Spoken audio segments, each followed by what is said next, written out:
Hello everyone, welcome back to the channel Soul Fly Styles. My name is Sophia Abdusalam, and on this channel I share sewing tutorials to help you create beautiful outfits with confidence. In my last video, I did a tutorial on how to draft the pattern for this dress you're seeing on me right now. So in today's tutorial, we are going to be sewing the pieces together. We're going to be cutting it out on fabric and sewing. So if you are yet to see the pattern drafting tutorial, I'm going to put the link in the description box so that you can check it out, or just click on the link that is popping up on the screen right now. So if you are new to this channel, thank you so much for stopping by. Don't forget to like, share, and please subscribe. I promise you're going to love it here. And to all my returning subscribers, thank you so much for support.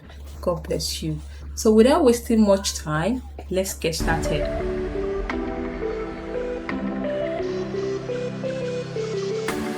Okay guys, for this dress, the first thing you're going to need is your fashion fabric. And for me, I'm going to be using this white crepe material, and I have just 2 yards of it, no more, no less. This particular crepe stretches on one side a bit, while the other side doesn't stretch. My advice is that if you are making anything that's less, maybe a blouse or a dress, please go for a fabric that stretch, even if it is by a tiny bit. You don't have to go for fabric like maybe velvet or lycra. Those ones stretch so much. A tiny or a little stretch on your clothes will get the job done for you. So make sure your fabric stretches a bit, especially if your clothes is that less. All right. So the next thing you're going to need is you're going to need a matching thread to sew your clothes, and you're going to need estay. You don't need so much estay for this tutorial because you just need this estay to tape the neckline and probably the armhole area, so you don't need so much.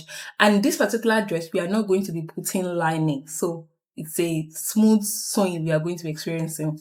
So you're going to need pins, tailor's chalk, and scissors. So I'll go ahead and cut this out on my pattern, then I'll come back to show you what I have. Now, I am done cutting out my pattern of fabric, as you can see, and I even cut out facing.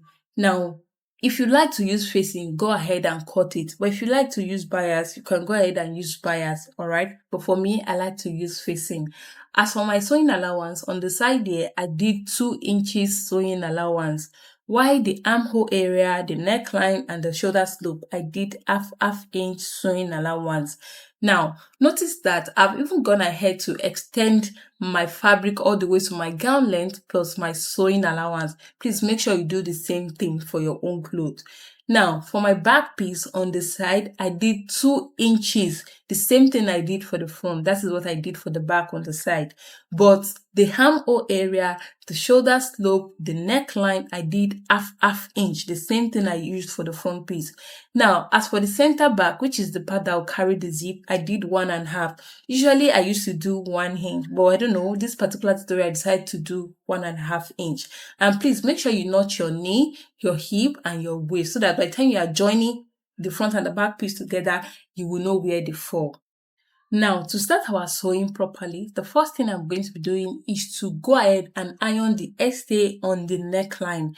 Initially, I wanted to put the estay on both the lining and the main fabric. The facing and the main fabric. But because I think it might end up being too thick, so I decided to just put it only on the main fabric and on the neckline alone. You can decide to even put it on the armhole area to stabilize it. But for this tutorial, I put it only on the neckline. So I'm going to put the estay on the neckline only on the main fabric, excluding the facing.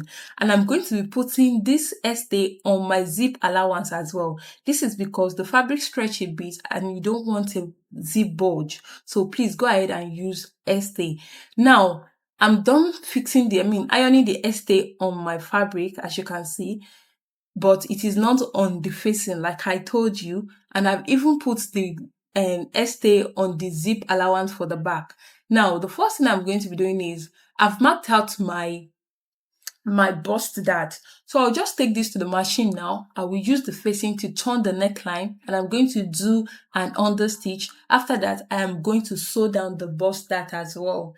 Then the zipper part, I told you I'm going to put estay. I did that already. Now I am going to take this to the machine and I'm going to sew the zipper allowance all the way to the hem. Okay, I am not going to turn the neckline yet. I'm first of just going to sew down the zip allowance and iron it.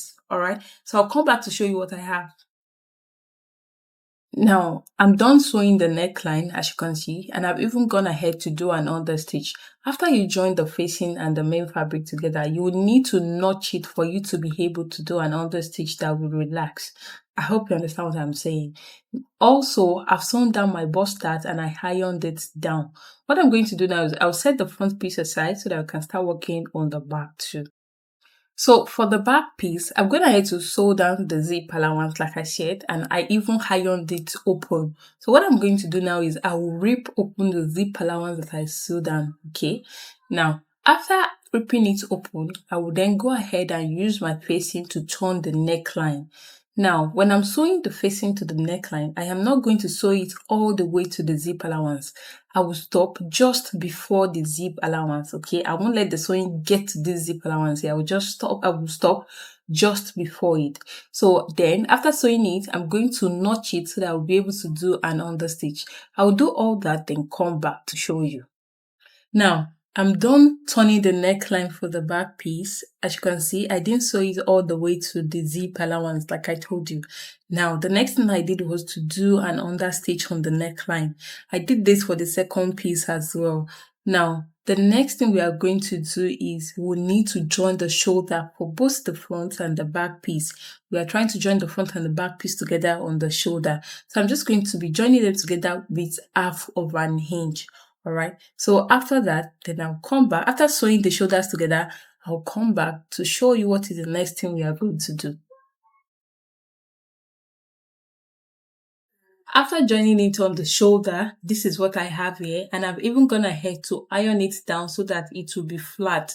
The next thing we are going to be doing now is to turn the armhole area. So what I'm going to do is I will open it up like this, as you can see. Then I am going to put them together like this. Please, if you don't understand what I'm saying, just watch what I'm doing. You will understand it. Then I'm going to pin them together. Make sure when you're pinning your shoulder seam align, all right? So I'll pin everything together and sew it all the way with half inch. Now note that this sewing process we are doing is for if you are using facing for your cloth.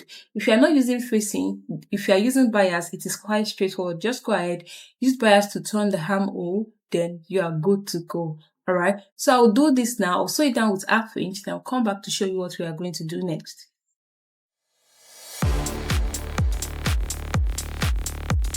Now, I'm done joining the armhole together, as you can see. So the first thing I'm going to do now is I am going to notch the armhole. Now, I'm notching it because at this point, I won't be able to do an understitch on it. So in order for the armhole to relax, we need to notch it because it is curved. I hope you understand what I'm saying. So we need to notch it. So I'm just going to notch it like this. Then I'm going to turn it inside out. So what I'm going to do now is to turn it inside out. But please, I don't know how to explain this part. Please just watch what I'm doing. You are going to get it. Okay? So after turning it out, this is what I have. But what I'm going to do now is I'll take it to the iron to iron it so that it will be flat. Then I am going to go ahead and fix my zipper. All right. So I'll iron the armhole, fix my zipper and all that, then come back to show you what I have. I'm done fixing the zip. I've ironed down everything. It is time for us to shape the side of our dress.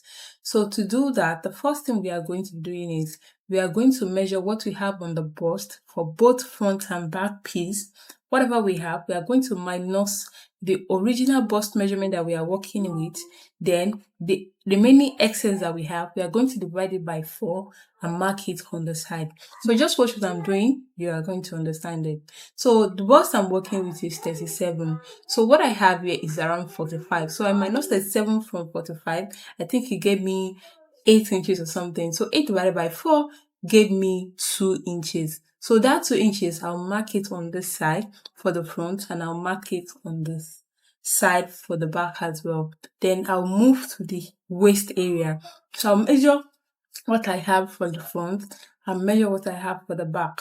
The waist I'm working with is 30 inches. So whatever excess that we have, I'm going to now divide it into 4 and I'll mark it on the side. Now, the excess that I have here is around 9 inches, which gave me 9 inches. 9 divided by 4 gave me 2¼ So I went ahead to mark that. I'll do the same thing for the hip as well. Now, note that the side that I'm marking is the side that will face me when I am sewing on the machine. Okay, so please take note of that. So I'll measure the hip now. Whatever excess that I have left, the hip I'm working with is 46. 46 divided by minus 54 or something. I shall know the excess that I have. I divide it by 4 and mark it. Now, whatever you use to shape your hip is what you are going to mark on the knee. I hope you understand. You don't need to measure what you have on the knee round. Whatever you use to shape your hip is what you will use to shape your knee, and you will use to shape the hem of your gown. So just connect it like this with a straight line. Use your pencil, your French curve and everything. Then we're going to take it to the machine to sew it down. So after sewing it down, following the line that I'm using my pencil to create, I sew it down, then I tried it on to see the fit. But after trying it on, the cloth was a bit loose on the waist and on the hip. So I had to return it back to the machine to take it in a bit. I think the reason for that is because the fabric I use stretches a bit. So I had to take it in more than what I'm marking right now for it to actually fit perfectly on my body. I believe you might end up experiencing the same. That's why I'm saying it. So that is all for this tutorial. If you don't understand anything, you can just drop it for me in the comment section. And if you are yet to see the pattern drafting tutorial, I'm going to put the link in the description box for you to check it out so that you'll be able to understand exactly what we have done today. So guys, until next time that we'll meet again, stay fly, stay stylish. Bye bye.